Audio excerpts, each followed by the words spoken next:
Valeriu Arilea a crescut la Piața Victoriei. Vecin cu Daniel Popescu. S-a dat asta peste cap.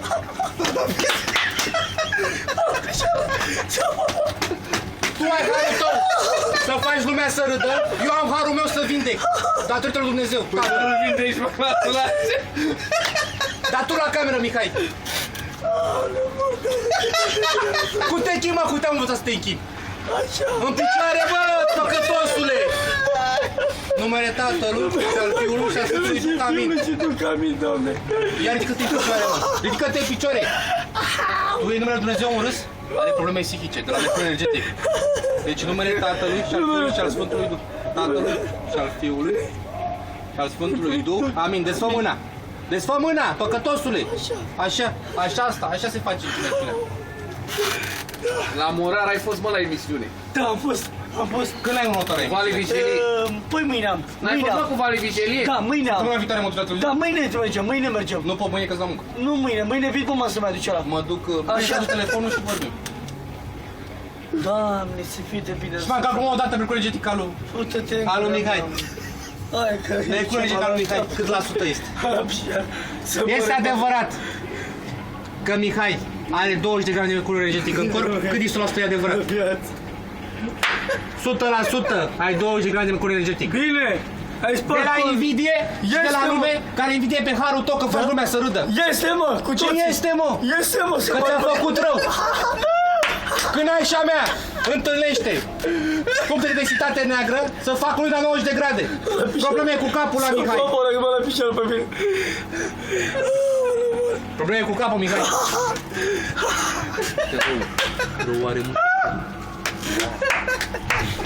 Dă să-ți dau cu mir. Gata, că te acum te controlez, gata, că gata.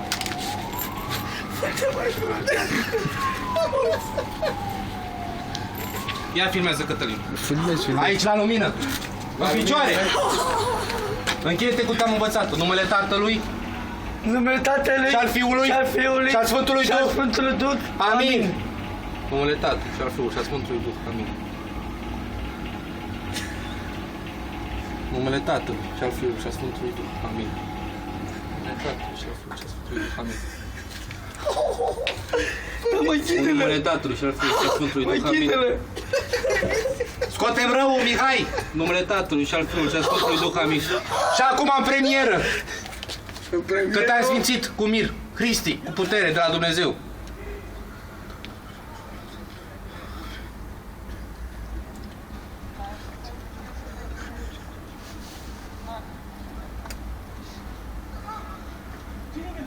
Simți căldura. E de la Dumnezeu Tatăl. Inspiră și respiră. Nu pot pana și pe gură. Ia zi, m-a lepădat de satana. Nu mai. M-a lepădat de satana. Nu mai e păpătat pe satana. M-a lepădat de satana. Nu mai e păpătat pe satana. Vorbește cu limba română. M-a lepădat de satana. Nu mai e cum? M-am lepădat de satana. M-a lepădat pe satana. M-am lepădat de satana. M-a lepădat pe satana. M-am lepădat de satana. Ce mai gure viață? Numele Tatălui și al Fiului și al Sfântului Duh. Amin. Mihai, numele Sfintei Trăimi. S-a lepădat de satana. Suflă. Uite mai gure viață. Ce mai viscu afară? Și acum să vedem adevărul. Dacă Mihai s-a lepădat de satana. Uite mai gure, mamă. Cât e 100% că Mihai e adevărat că s-a lepădat de satana? 100%.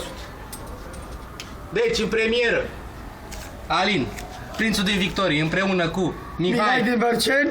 de la clanul sportivilor, tovarășii, așa, nu mai contează, Să nu mai dă de rănuții, frații. în direct la televizor, Să voi fie! scoate mercur energetic al lui Mihai.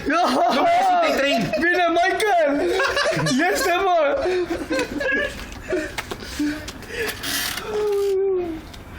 Da. Cum te chemă? În picioare, că iei numele Lui Dumnezeu un râs. Cum zici? Numele Tatălui și al Fiului și al Sfântului Duh. Amin. Nu fai pe de aici, faci tu. Așa, mă. Ia zi, mirul ăla ce făcea? Te gâdila așa, te încreier, așa, ce simțeai tu? Unde? Ce simțeai tu de la mirul ăla? Da, Păi scoate răul din tine. Da? Da, e mir hristic. Da. Puterea mirului meu e foarte mare. La biserică e 20%, de la Ierusalim e 45%. Eu pot să-l fac foarte puternic. Cu ajutorul Dumnezeu. Ia, ori.